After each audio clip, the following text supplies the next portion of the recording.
Another part of your responsibility is to be the light of your neighborhood. Matthew 5, verse 13 to 16. Philippians 2, verse 14 to 18. Both times it's mentioned.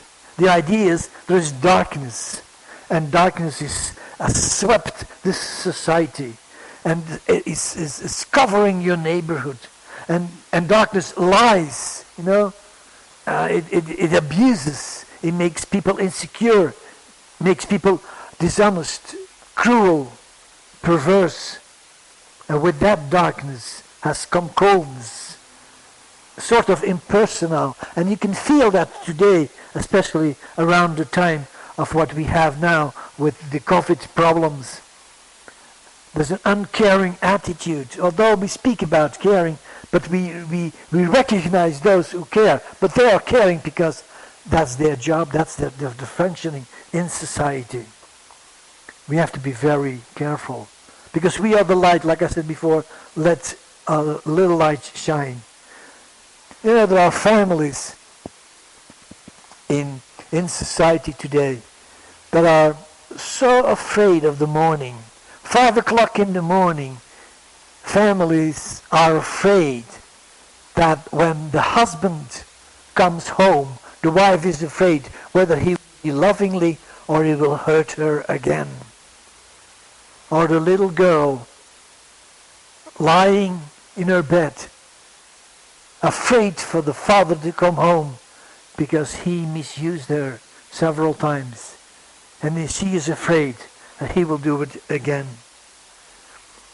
And the little boy that is waiting for the day, and he is afraid because he knows when the day comes, his mother is going to work and he will stay home alone, and he is afraid to be alone. And all those things are happening right now, even here in this area.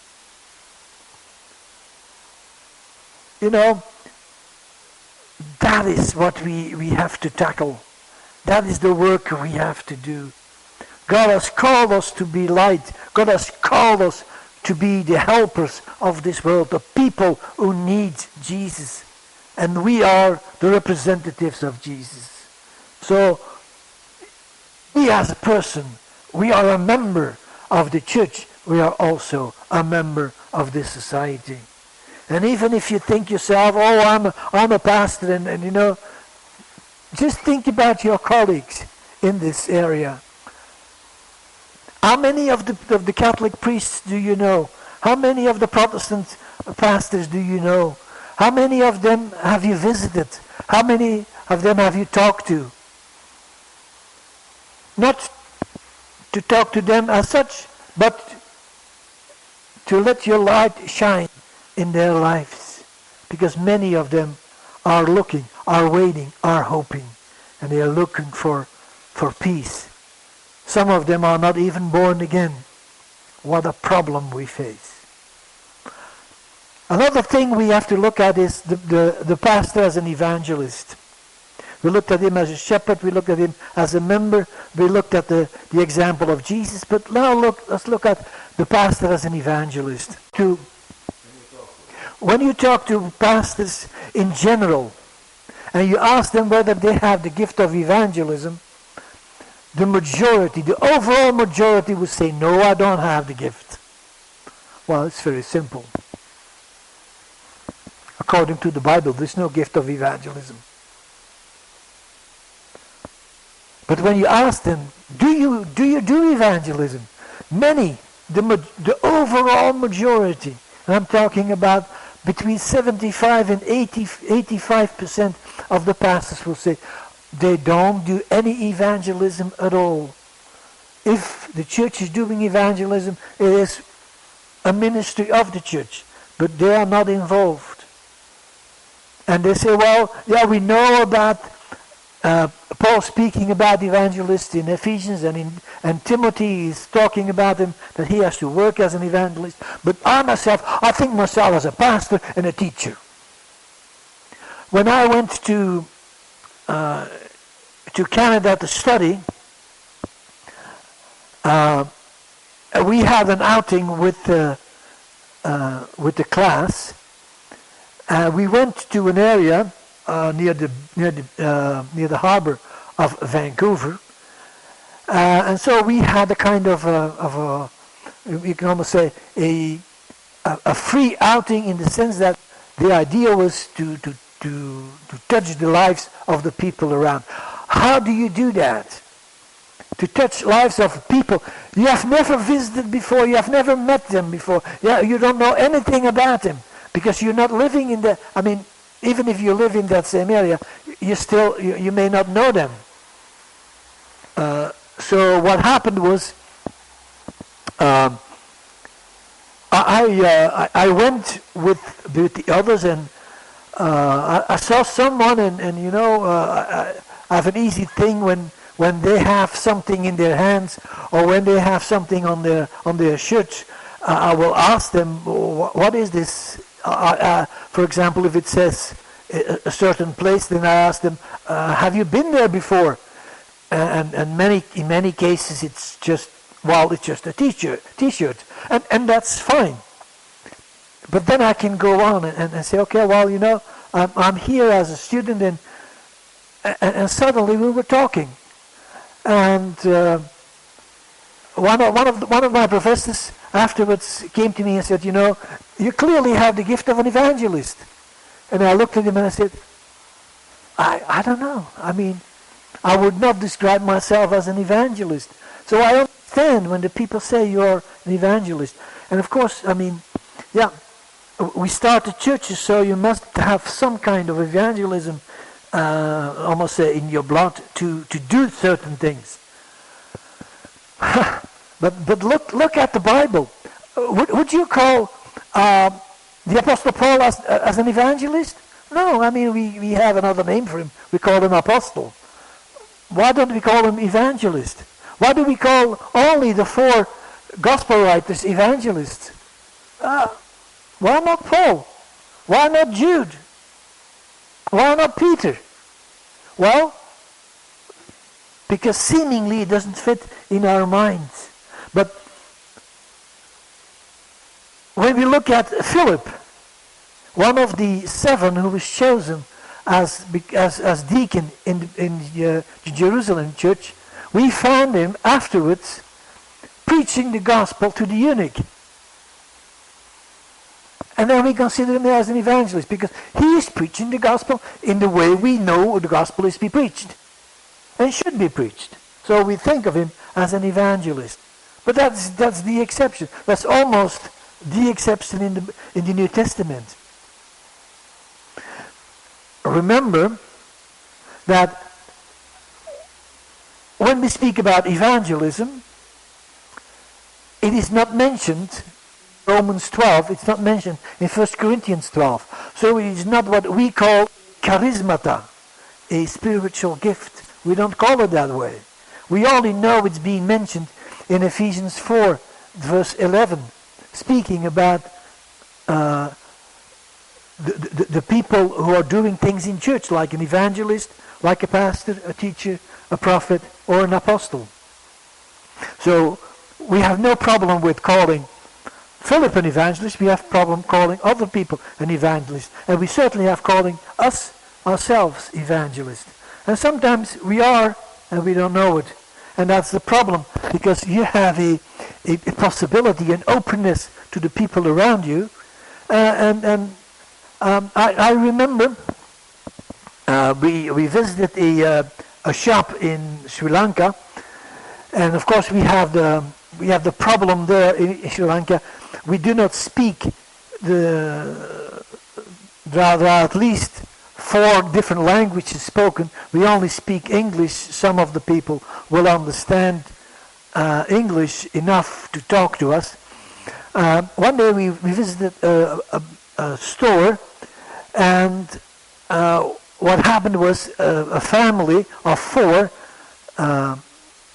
the 2 parents, and they had little children with them, and they were all wearing a church about the United States. So that's me. So I went there because my son lives in the United States, so for me it's easy. So I asked them, are you from the States? And they were not, they were just people from Sri Lanka, and they were just shopping there. So I asked him, why do you wear the American flag and America on your on your shirt? And he said, my brother lives in the United States, and he sent me all these things, and that's nice. And so we start talking, and suddenly I came up with a tract, and I gave him a tract in his own language. And he looked at me, and he said, what is this? I said, well, I know he talks about things that are happening in the country right now, which they had a lot of problems with drug abuse, and so it was about drug abuse. And so and he looked at me at it, and he started actually reading out loud, and one of the salespeople came there. He looked at it and said, "What is this?" And he was already evangelizing, and I was the evangelist. What a funny thing to see that things are happening when you are willing. You can only be willing if you have tracts with you. If you don't have tracts with you, how can you hand out tracts if you don't have it with you? So you have to foresee, proactive in that way. So that is what. Those are little things. You don't have to fill a stadium of 100,000 to evangelize. You just need one person, and that's the way it goes. It goes one by one. As Billy Graham said, we do not do mass evangelism. We do personal evangelism on a mass scale, and I think that's right. That's what we have to do. We have to do it on a mass scale. Remember today. The church of today is smaller as the church of tomorrow. The church of today is bigger of the church of yesterday. Because people are evangelizing. People are bringing the gospel to other people. People who do not know the gospel right now, now they know. And that is what we have to do.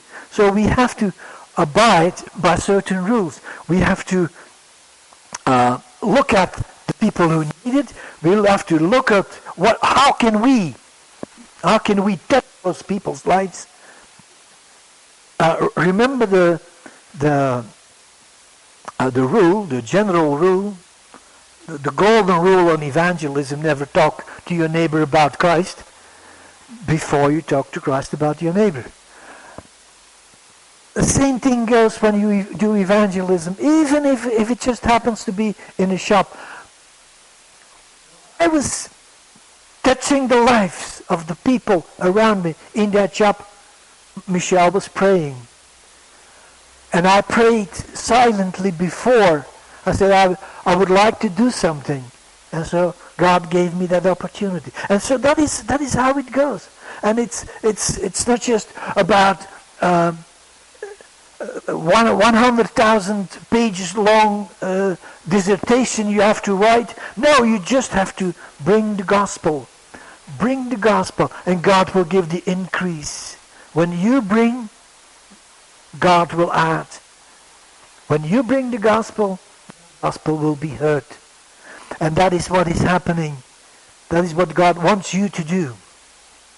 So you have to, of course, you cannot go to a field without knowing anything about the field.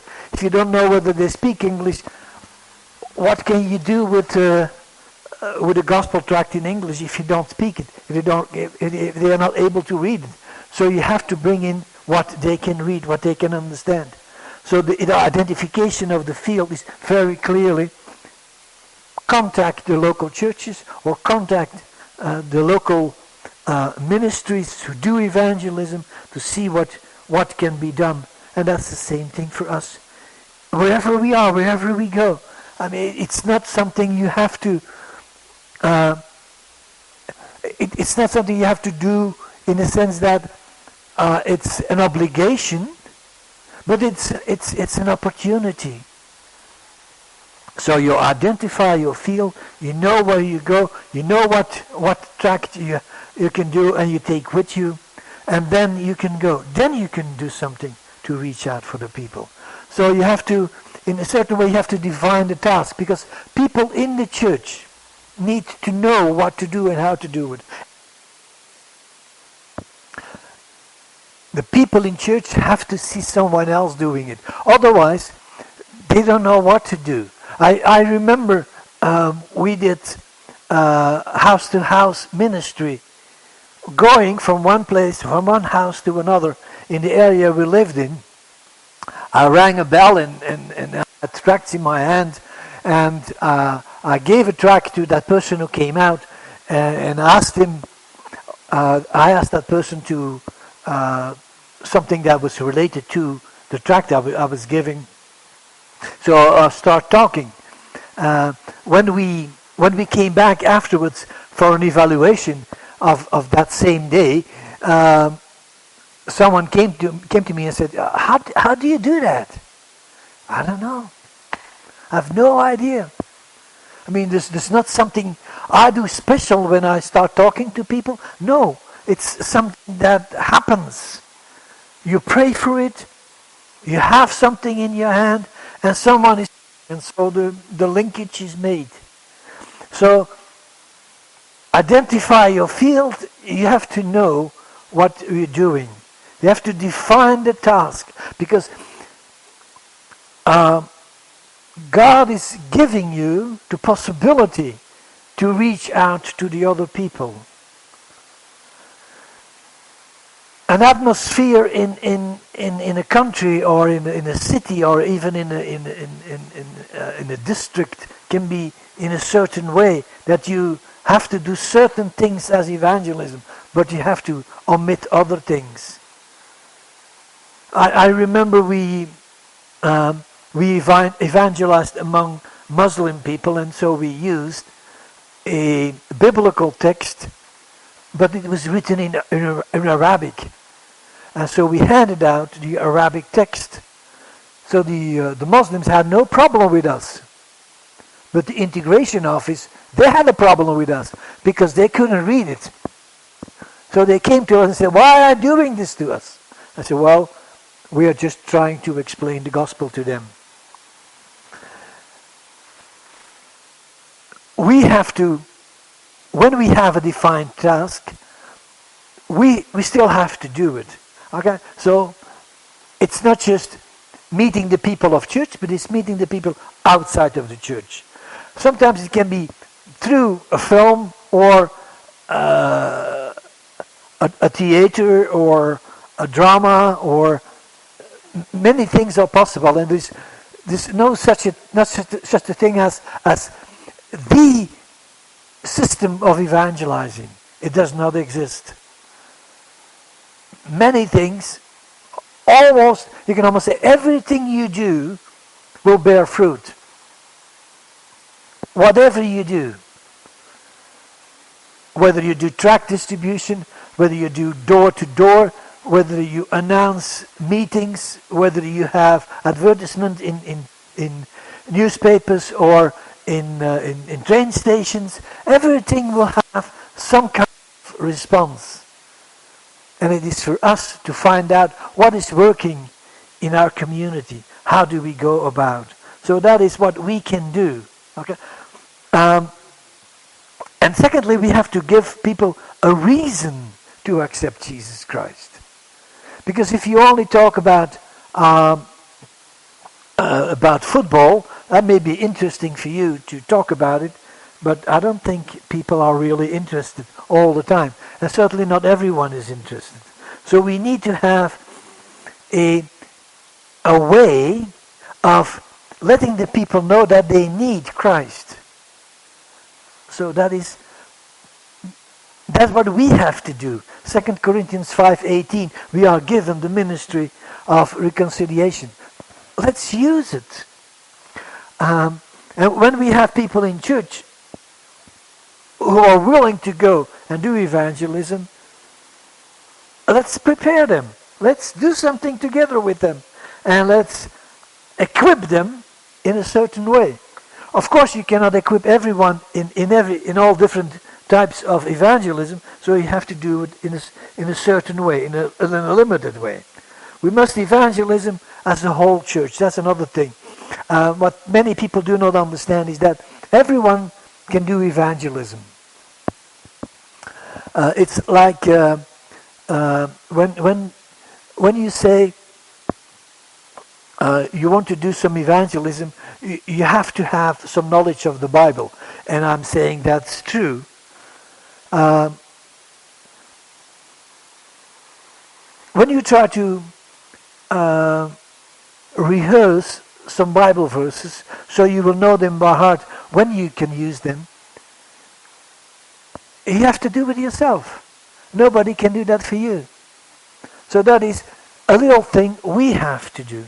If we don't know where John 3:16 is, if we don't know that John is in the New Testament, then we are in trouble when we go to door, or when we meet people in the park. Okay, so we have to be prepared in certain ways. We don't have to know everything, but we can do many things, except for door to door, and except for traditional handing out flyers. We can have crafts, we can have aerobics, we can have language courses, all of this. We can have Sunday school, we have children's clubs. There's a children's club at Left Bank here in Antwerp. They have 50, 60 young children every second and fourth weekend of the month. So the possibilities are there, but we just have to do it. We have to invite the people, but we have to be ready ourselves. So when you try to reach the people of your community, you have to know your community. Because you cannot reach out if you don't know what the people are like. For example, if you try to evangelize people from another language group, you need to know a little bit about the language. Otherwise, it would be very difficult to reach out. Because if you speak your own language and they don't understand you, what do you do? So there are many, many possibilities. When people do evangelism, you can stimulate them to organize more. Like if they do, for example, when they do door to door, you may stimulating them to do crusades, or to show them how you can bring your testimony.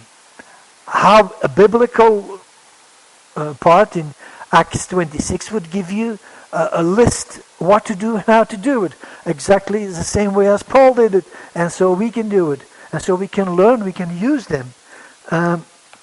So you can develop evangelists in your church.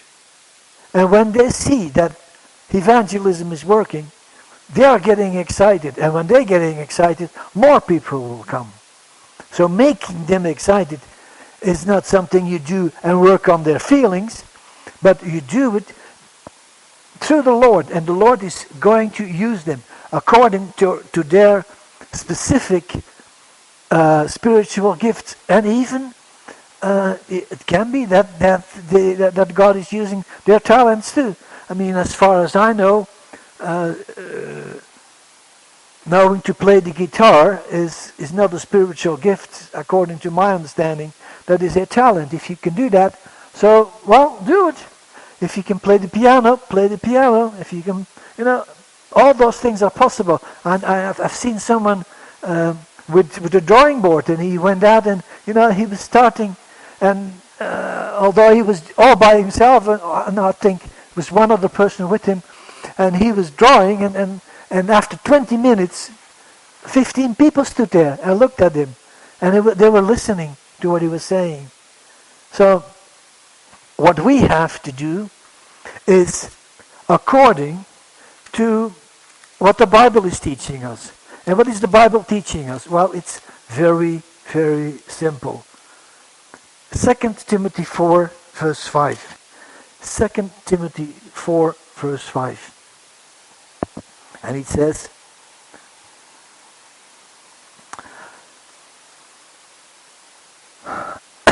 sorry.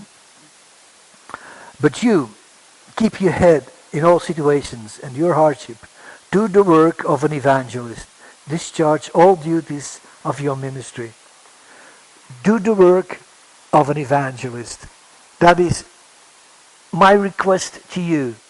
That is the request of the Bible. That is Paul asking you even today. May God bless you.